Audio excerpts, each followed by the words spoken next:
Hello dear students, welcome you all in the third section of kinetic theory of gases. In this chapter, we have already studied about the various gas laws, their relationship, Mayer's relationship, uh, the condition for ideal gases, the perfect gas equation, and the many more things we have learned about. Now, in this session, we are going to learn about the different things. So, let's start. In the beginning, we are going to study about the application of using law of equipartition of energy for the different types of gases, the monoatomic gas, the diatomic gas, and the polyatomic gas. So it is interesting to use the law of equipartition of energy to calculate the specific heat for the particular gases. Now you know what is meant by specific heat. We have learned about specific heat in the last session, and the specific heat at constant pressure and specific heat at constant volume we have studied about.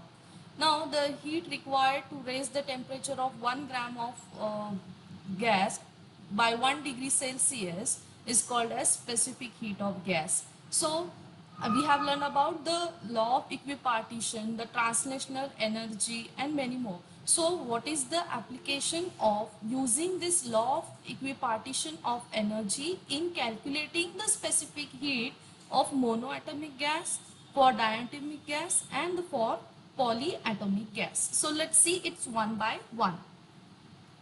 So for the monoatomic gas, we need to calculate the formula for the specific heat at constant volume, specific heat at constant pressure. So let's see.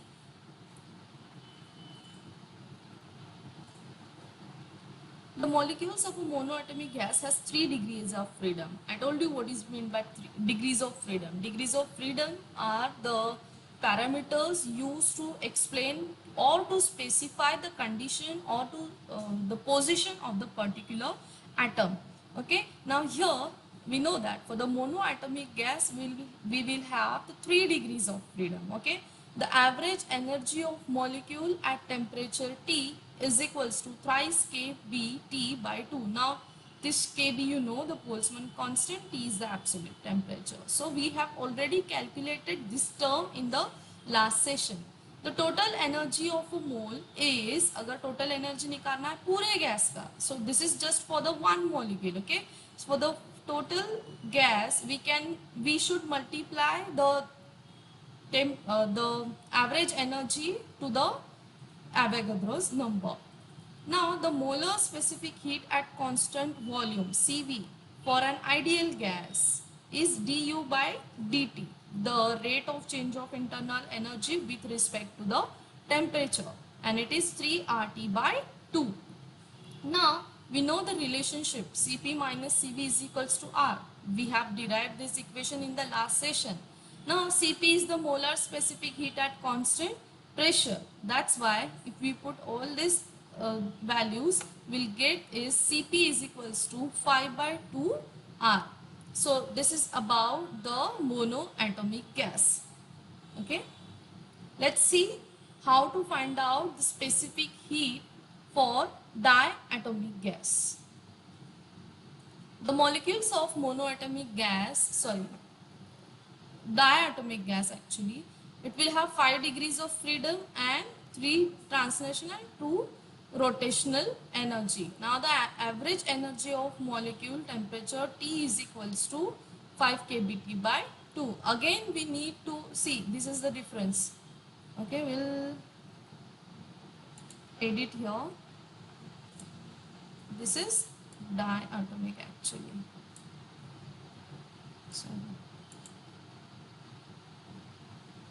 So this is diatomic.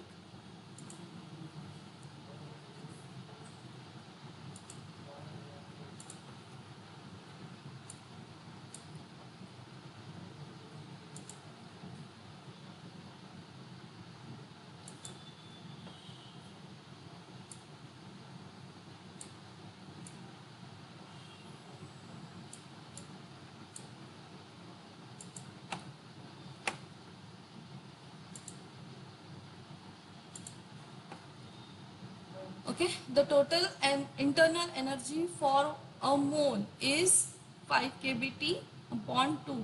Again, we need to multiply it by Avogadro's number. So, if you notice, the degrees of freedom will decide this average energy of a molecule for that particular temperature.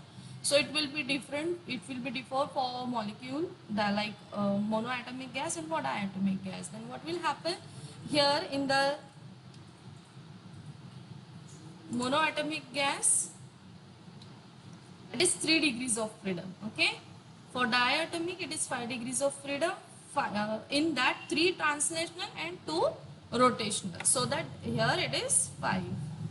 For the ideal gas, again we know that du by dt and 5 r T by 2. Again, for the ideal gas, we know the condition Cp minus Cv is equals to R, where Cp is the molar specific heat at constant pressure, hence Cp is equals to 7 by 2. Means for monoatomic gas, Cp is equals to 5 by 2 R, and for diatomic gas, it will be 7 by 2 R. Now let's see the specific heat capacity of a polyatomic gas. In general, a polyatomic molecule has 3 translational, 3 rotational degrees of freedom, a certain number f of vibrational modes. Now see, we don't know how many molecules will be there in polyatomic gas. Okay, so in general, a polyatomic molecule has 3 translational and 3 rotational degrees of freedom, and a certain number, which is we don't know, the f vibrational modes. According to the law of equipartition of energy, it is easily seen that 1 mole of such a gas is, now see, we need to sum up all this, the internal energy by the translational degrees of freedom, then for the 3 degrees of freedom of, then it is F into kBT is for the certain number of vibrational modes. So we need to sum up all these kinds of 3 degrees of freedom due to translational freedom, rotational and vibrational. So just multiply it by Na, you will get it. Cv is equals to 3 plus Fr and Cp is equals to 4 plus Fr. Okay, so F is the degree of freedom for vibrational modes. So this is the specific heat for the polyatomic gas.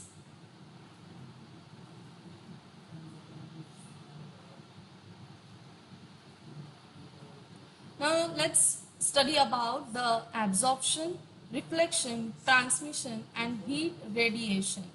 Now these all things are not new for us because we have used these words many more times in our daily life too.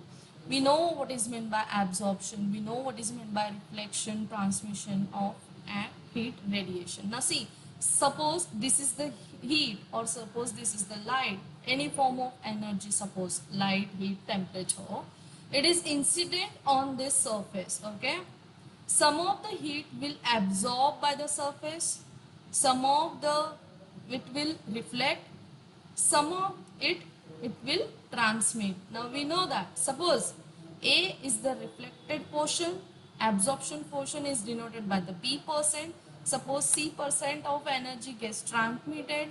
Now the incident light or the incident energy we can sum up into A plus B plus C, which is 100%. Okay, so got my point? Means the total amount of energy can be summed up into absorption, transmission and reflection. These 3 can happen with the incident rays. Now in that the important is the radiation part.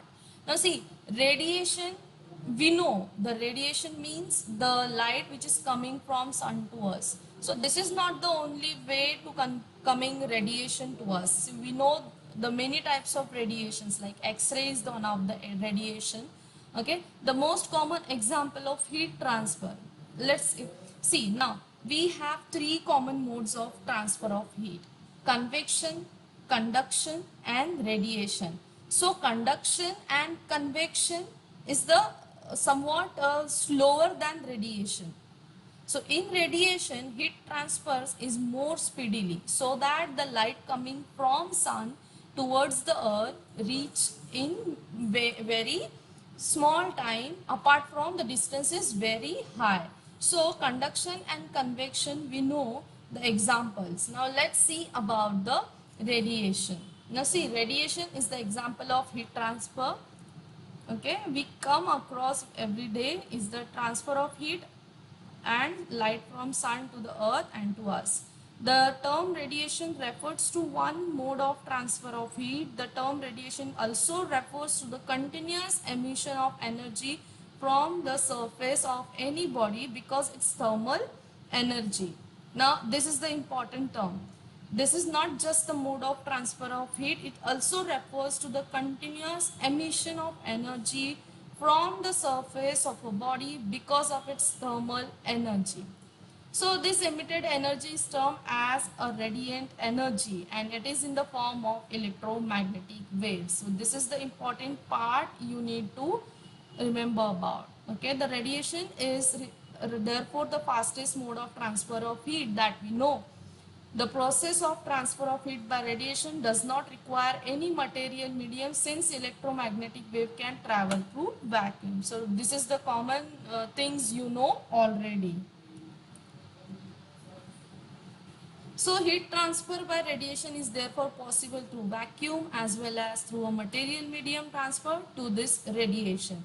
Physical contact of the body that are exchanging heat is also not required. Okay, when the radiation falls on a body that is not transparent to it, for example on the floor or on the hands, it is absorbed and the body gets heated up.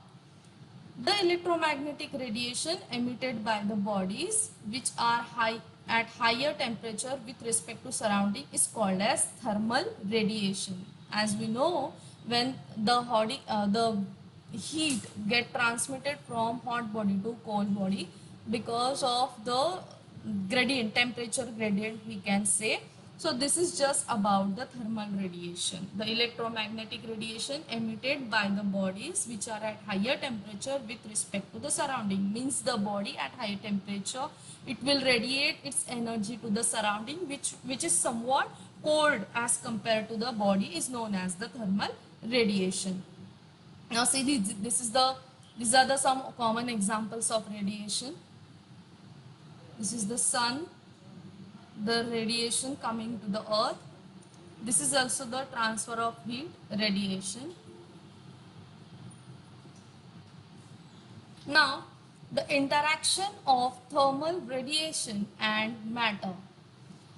Whenever thermal radiation falls on the surface of an object, some part of heat energy is reflected, some part is absorbed and remaining part gets transmitted. That's why we have seen it in the diagram. The statement is just to elaborate the diagram. Now let Q be the total amount of thermal energy incident on the surface of an object. अब imagine करिए कि एक surface है, उस पे एक amount of heat incident हो रही है, which is thermal energy, and it is denoted by Q. Okay. Now QA, QR, QT with the respective amount of heat absorbed, heat reflected, and heat transmitted. Okay. This is just the symbol for absorption, for reflection, and for transmission. So we can write the total amount of thermal energy is equal to the sum of the energy absorbed plus the energy get reflected plus the energy get transmitted. Now just divide this equation by Q. We will get Q divided by Q 1, then all this will get, okay, QA upon Q, QR upon Q, okay. So we'll get A plus R plus TR is equals to 1. We just assume that this ratio is called as A and this ratio is called as R and this ratio is called as TR. Now what is the meaning of all these symbols, okay? Are the coefficient of absorption, reflection and transmission. So A stands for the ratio of quantity of thermal energy which gets absorbed to the total amount of energy. Again, R is the coefficient of reflection, is the ratio of the thermal energy get reflected to the total number of to the total amount of energy, and TR is the ratio of the amount of thermal energy transmitted to the total amount of thermal energy incident on the surface. So this is very simple. So this is the interaction. Now let's see what is the coefficient of absorption or absorptive power or absorptivity. Now see, absorptivity, what we can say, it is the ability to absorb, means for the particular object it has its ability to absorb the incident thermal energy. So the ratio of amount of heat absorbed to the total quantity of heat incident is called as the coefficient of absorption. Now reflectance or coefficient of reflectance, the ratio of amount of radiant energy reflected to the total energy incident is called as the coefficient of reflection. That what I have explained you in the here in this slide. The ratio of amount of radiant energy transmitted to the total energy incident is called as the coefficient of transmission. So these are the three different definitions of absorptivity, of reflectance and the transmittance. Okay, hope you understood this. Now, since all three quantities A, R, TR are the ratios of thermal energies, they are dimensionless quantities. Obviously, the ratio of same amount of heat and amount of heat, there will be the dimensional quantities. If R is 0 means the reflectance is 0. Suppose the absorption is 0. That means the total amount of energy gets transmitted. Means absorption भी नहीं हुआ ना reflection हुआ, तो हुआ क्या? The total amount of energy है उसका क्या हुआ? It gets totally transmitted. Okay. The incident energy is transmitted to the object, that is, it is the perfect transmitter.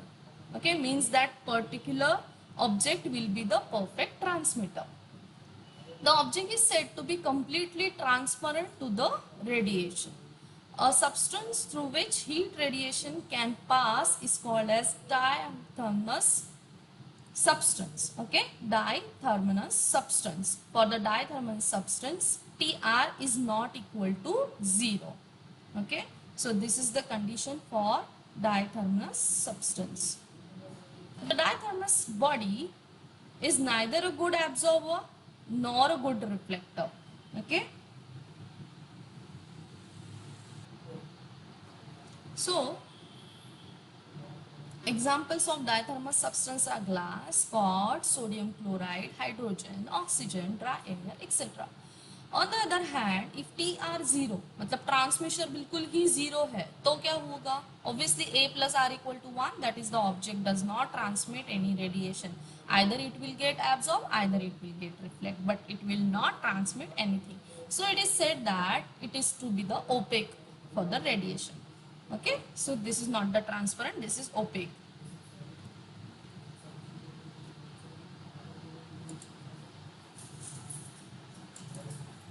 Now, the substances which are largely opaque to the thermal radiations do not transmit heat radiation incident on them.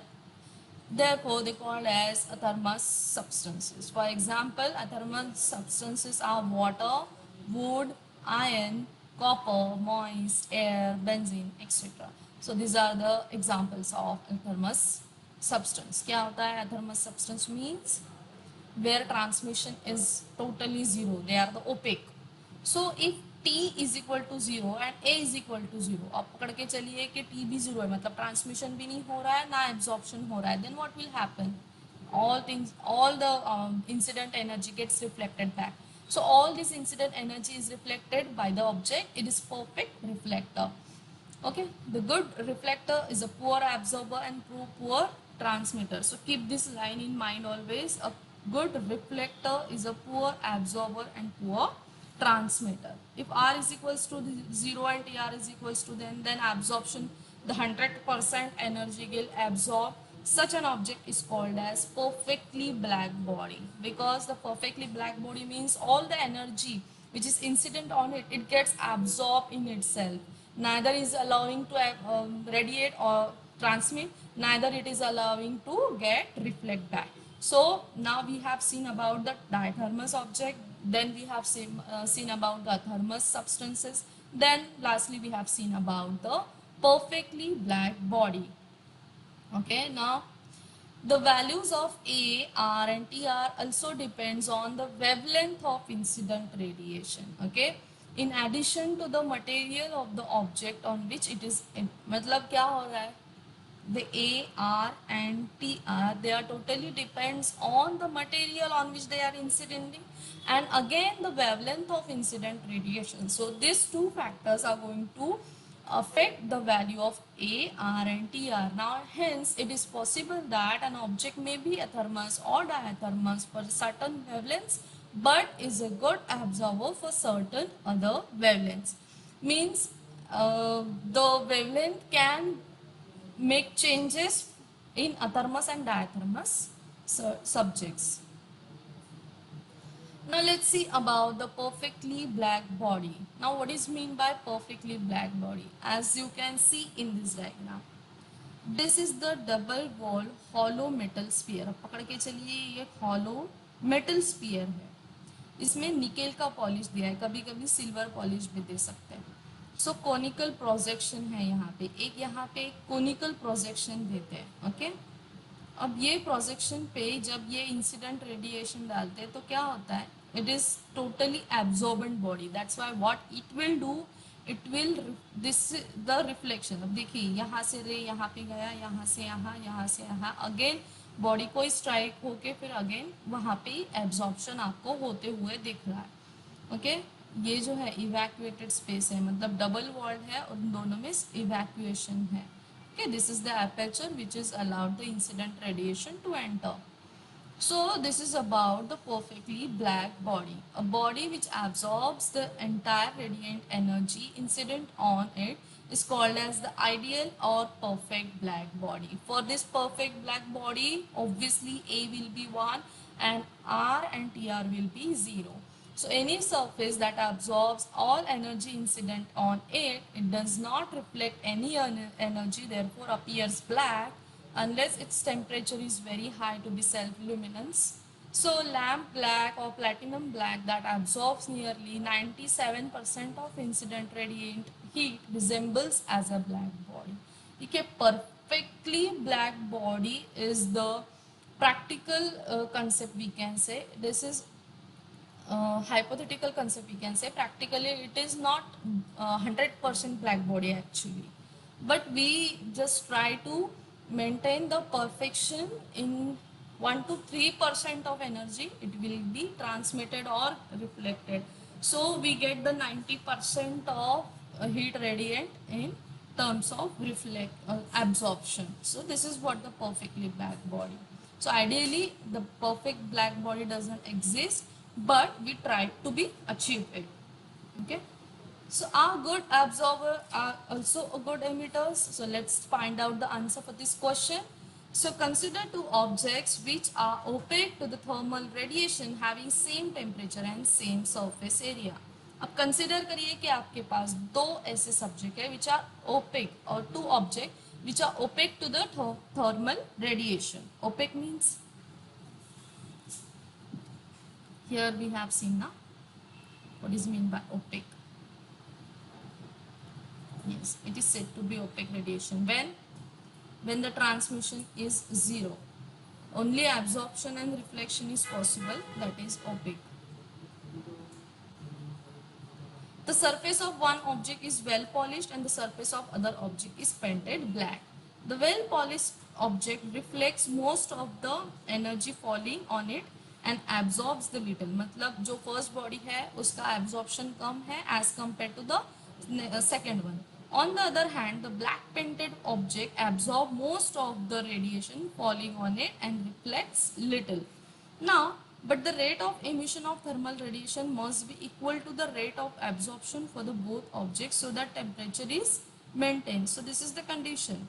The rate of emission of thermal radiation must be equal to the rate of absorption for the both object so that the temperature is maintained. Obviously temperature अगर maintain करना है तो आपको emission और absorption का जो proportion है वो same लाना पड़ेगा, ठीक है.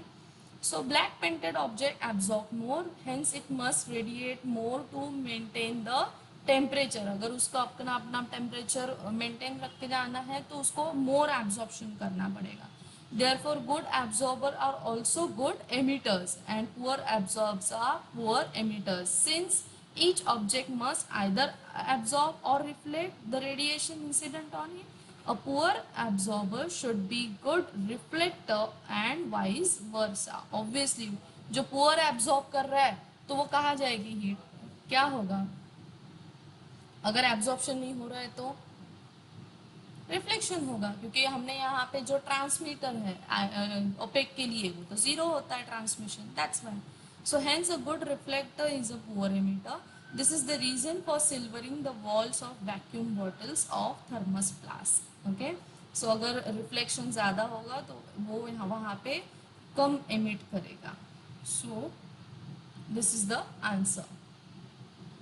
नाउ परफेक्टली ब्लैक बॉडी बनाने के लिए एक साइंटिस्ट ने ट्राई किया, वो साइंटिस्ट थे फेरिस. तो Ferry's black body is a perfectly black body till now we have studied. Okay, the further study of radiation, a simple arrangement illustrated in which it was designed by Ferri and can be used as a perfectly black body. See the aperture, the incident radiation, the conical projection, the light is allowed to incident on it. By the multiple reflection, the black body is just absorbing all the heat incident on it. The surface coated with lamp black, evacuated space, double wall. So this diagram may be come for 2 marks, or for the Ferri's black body. So this question can be asked for 2 marks along with the diagram. Okay, so diagram should be very clear and neat, and it should be labeled. Then only you will get the numbers. Okay. Now let's see about this black body.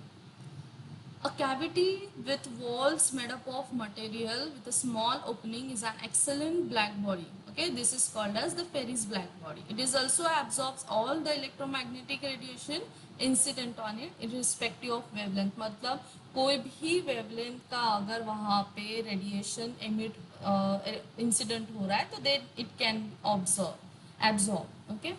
A hollow enclosure maintained at a uniform temperature with small opening compared to its size, a conical projection is an excellent approximation to the black body. The opening acts as a perfect absorber. Radiation entering the hole suffer innumerable absorption and diffuse reflections at the interior walls and has negligible chance of coming out. Okay. So it is the eventually absorbed fully, and whatever be the material of walls of the enclosure. मतलब material enclosure का क्या है, that doesn't make any sense, or the wavelength, that doesn't make any sense. The Ferri's black body is so much efficient, so it can absorb all the incident radiation. There will be innumerable number of absorption, and diffusion will be the diffuse reflections at the interior walls. So it has negligible chance of coming out. So this is what the Ferri's black body. So we have studied about the Ferri's black body here. So in this session we have completed. Let's recall all the things again.